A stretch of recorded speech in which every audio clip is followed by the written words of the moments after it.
कहानी की शुरुआत में हमें बताया जाता है कि महारानी के मृत्यु के कई साल बाद युद्ध विराम हुआ।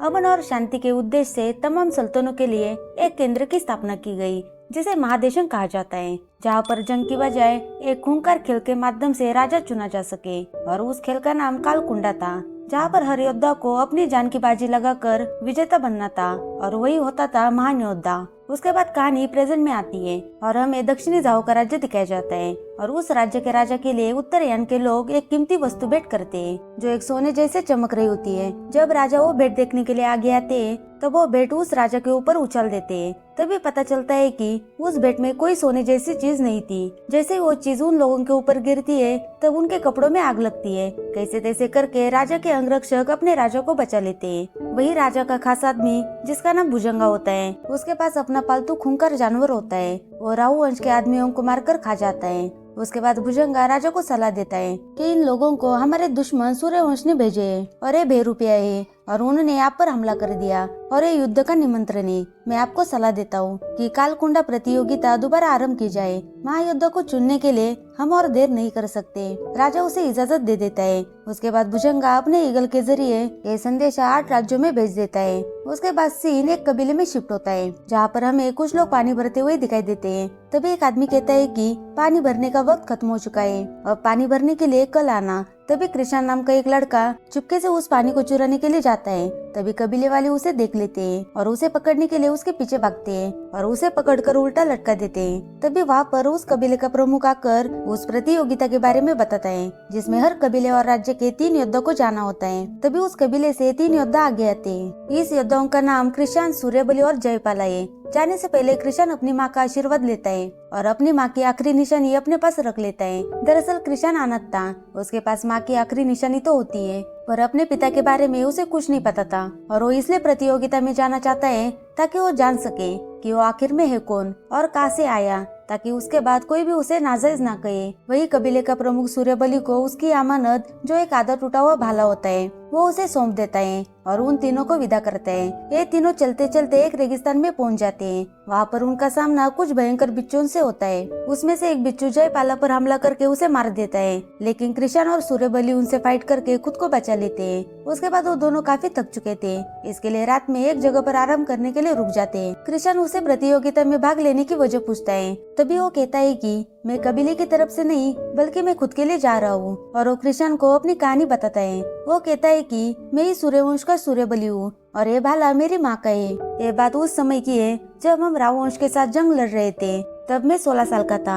हमारी सेना ने राहु वंश की सेना को तहस नहस कर दिया था और वो अपनी जान बचाने के लिए भागने लगे। हमारे सेनापति ने राहु वंश के सेनापति का पीछा करके उसे मार दिया, लेकिन युद्ध के अंत में हमारी सेना में से सिर्फ मैं ही बच गया, क्योंकि हमारे मंत्री गद्दार भुजंगा की वजह से हम ये युद्ध हार गए। क्योंकि जो सेना हमारी मदद के लिए आने वाली थी, भुजंगा ने उन सैनिकों को रोक लिया और उसी ने सूर्यबली की माँ को मार दिया था। और वो चाहता था कि सूर्यवंश को खत्म करके वही अगला राजा बन जाए। और मैं मेरी माँ की मौत का बदला लेने के लिए मैंने इस प्रतियोगिता में भाग लिया। अब भुजंगा को खत्म करके सूर्यवंश घराने की प्रतिष्ठा दोबारा स्थापित करना, यही मेरा मकसद है। वही अगले दिन वो दोनों महादेशन जाने के लिए निकल पड़ते हैं। तभी वहाँ पर एक लड़की आती है। उसका पीछा कुछ कबीले वाले कर रहे होते हैं। तभी वहाँ पर बहुत बड़ा तूफान आ जाता है। वो सभी वहाँ पर छुप जाते हैं। इसका फायदा उठाकर वो लड़की वहाँ से भाग जाती है। तूफान थमने के बाद कृष्ण को नीले कपड़े वाली औरत नजर आती है। जब सूर्यबली पीछे मुड़कर देखता है, तब वो अचानक से गायब हो जाती है। उसके बाद वो दोनों महादेशन पहुंच जाते हैं। वहाँ पर बहुत सारे गुलामों को कैद करके रखा हुआ था और जो उनके खिलाफ जाते हैं उनको सूली पर चढ़ाया जाता है। तभी कृष्ण उनके हाथों पर एक टैटू भी देख लेता है, जो राहु वंश की निशानी होती है। जब कृष्ण और सूर्यबली खाना खा रहे होते हैं, तभी वहाँ पर वही लड़की आती है। वो भी इस प्रतियोगिता में भाग लेने के लिए आई होती है और रेगिस्तान में जो लोग उसका पीछा कर रहे थे, वो भी यहीं पर मौजूद होते हैं। दरअसल उस लड़की ने उनकी कीमती चीज चुराई थी, इसलिए उसका पीछा कर रहे थे। वो लड़के उसे उनकी चीज लौटाने के लिए कहते हैं। तो वो लड़की उनसे कहती है कि अगर तुम्हें वो कीमती चीज चाहिए तो आपको मुझसे फाइट करनी होगी। तभी उनके बीच फाइट शुरू होती है। फाइट के दौरान दूसरे कबीले से आया हुआ एक आदमी उस लड़की से वो चीज छीनकर उन लड़कों को वापस देता है। तभी वहाँ पर भुजंगा अपने पालतू जानवर के साथ उस जगह पर आता है और वो सभी योद्धाओं को इस प्रतियोगिता के नियम बताता है। वो कहता है कि जो एक बार इस प्रतियोगिता में शामिल हुआ, उसके वापस जाने के सारे रास्ते बंद होंगे और अगर बिना अनुमति के जो भी यहाँ से बाहर जाएगा तो उसे अपराधी माना जाएगा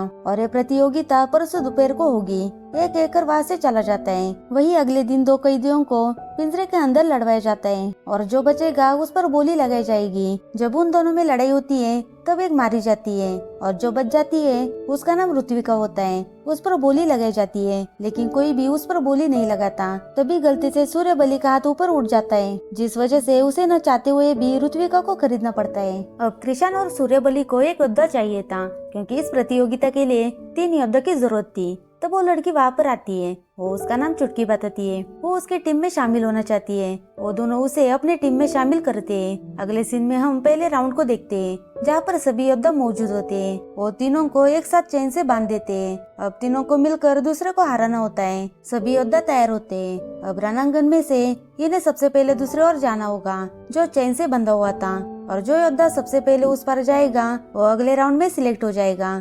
जब पहला राउंड शुरू होता है तो वो एक दूसरे से फाइट करने लगते हैं और एक दूसरे को हरा कर दूसरी तरफ जाने लगते हैं। प्रतियोगिता के समय एक टीम के आदमी का पैर उस चेन में फंस जाता है। तभी उस टीम का आदमी उसका पैर काट देता है और वो उसको लेकर दूसरी ओर चला जाता है, जिससे वो जीत जाते हैं। कृष्ण और सूर्यबली की टीम भी उस पर चली जाती है और उनके साथ दूसरे कबीले की 3 जाबाज लड़कियों की टीम भी जीत जाती है। और जो भी हारता है उसके गालों पर आग से निशान बना देते थे और उन्हें इस खेल से बाहर निकल देते हैं। उसके बाद जो जीत चुके थे उन्हें सम्मान दिया जाता है। अब अगला राउंड था कि उन्हें ड्रैगन घाटी में से ड्रैगन का अंडा लाना था, जो एक खूंखार और इंसान के खून का पैसा होता है। वो तीनों टीम पहाड़ियों के अंदर जाते हैं। तब चुटकी को एक खूबसूरत फूल नजर आता है। तब वो उसे छूने की कोशिश करती है। तब सूर्यबली उसे रोकता है क्योंकि वो जहरीला फूल था। उसी फूल का जहर सूर्यबली के अंदर चला जाता है। उसके अंदर जहर जाने के बाद चुटकी सूर्यबली को कहती है कि अगर जहरीला फूल यहाँ पर है तो इसका इलाज भी यहीं पर होगा। तब सूर्यबली कहता है कि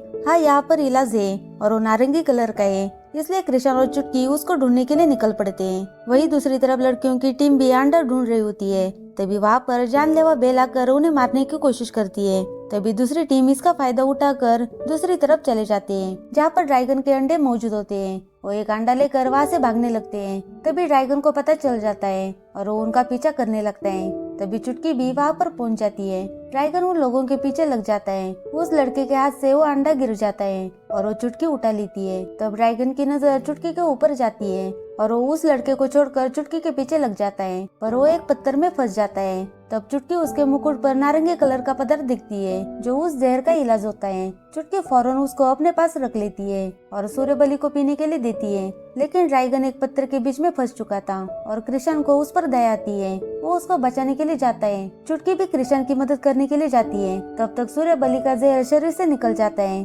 कृष्ण और चुटकी ड्रैगन का मुकुट उसके शरीर से अलग कर देते हैं, जिससे ड्रैगन की जान बच जाती है। ड्रैगन उन पर हमला करने वाला था। तब कृष्ण कहता है कि मुझे पता है तुम अपने बच्चों को बचाना चाहते हो, पर मैं वादा करता हूँ कि प्रतियोगिता होने के बाद हम हारे या जीते, हम तुम्हारे बच्चों को सही सलामत वापस लाएंगे। तब ड्रैगन उन पर भरोसा करके उन्हें छोड़ देता है क्योंकि उन्होंने उसकी जान बचाई थी। अब वो तीनों अंडा लेकर महादेशन पहुंच जाते हैं और वो तीनों ये राउंड भी जीत जाते हैं और जो हार गए थे उनके गालों पर आग का निशान लगाया जाता है। तब भुजंगा उन तीनों से कहता है कि अगले राउंड में तुम तीनों को आपस में लड़ना होगा और जो एक जीतेगा उसे महायोद्धा माना जाएगा। लेकिन कृष्ण और चुटकी पहले से ही सूर्यबली को जिताना चाहते थे, इसलिए वो लड़ने से मना कर देते हैं, लेकिन नियम के अनुसार उन्हें लड़ना होगा। अब ये तीनों वहाँ से निकल जाते हैं। तभी उनके पास नीले कपड़ों वाली औरत आती है। तभी कृष्ण को याद आता है कि कब से औरत उनका पीछा कर रही है। वो औरत कृष्ण को उसके पिता की दोस्त दक्षिता बताती है। वो कहती है कि मैं तुम लोगों को ऐसी जगह पर लेके जाऊंगी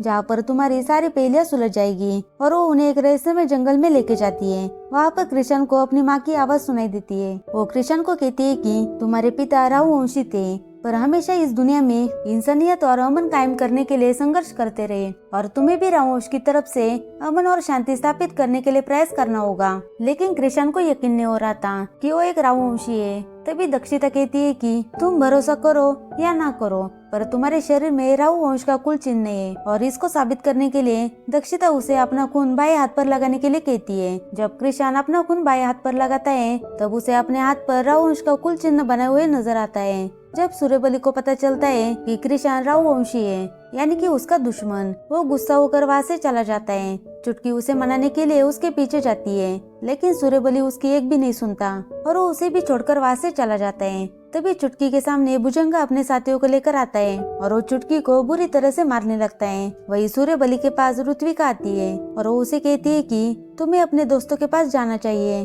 उसके बहुत समझाने से सूर्यबली को अपनी गलती का एहसास हो जाता है और वो चुटकी को ढूंढने के लिए वापस उसी जगह पर आता है। तब वो देखता है कि भुजंगा ने चुटकी को बुरी तरह से जख्मी कर दिया है। वो चुटकी को बचाने की कोशिश करता है, लेकिन भुजंगा कहता है कि अगर तुम इसे बचाना चाहते हो तो तुम अपने घुटने टेक दो। सूर्यबली अपना भाला फेंक देता है और उसे बंदी बनाया जाता है। भुजंगा सूर्यबली के सामने चुटकी की हत्या कर देता है। ये देखकर सूर्यबली अंदर से टूट जाता है। भुजंगा सूर्यबली को लेकर महादेशन में चला जाता है। इधर कृष्ण भी चुटकी को ढूंढते हुए वहाँ पर पहुँच जाता है। चुटकी जख्मी हालत में उसके सामने पड़ी हुई थी। चुटकी उसे बताती है कि भुजंगा सूर्यबली को लेकर चला गया, तुम्हें सूर्यबली को बचाना होगा। एक एक चुटकी मर जाती है। उसे मरता हुआ देखकर कृष्ण बहुत रोने लगता है और उसकी लाश को वहीं पर दफना कर सूर्यबली को बचाने के लिए चला जाता है। वही महादेशन में भुजंगा सूर्यबली के ऊपर गद्दारी का इल्जाम लगाकर राजा के सामने उसकी जान लेने वाला था। तभी कृष्ण आकर राजा से कहता है कि मैं अपने वफादारी के नाम के तौर पर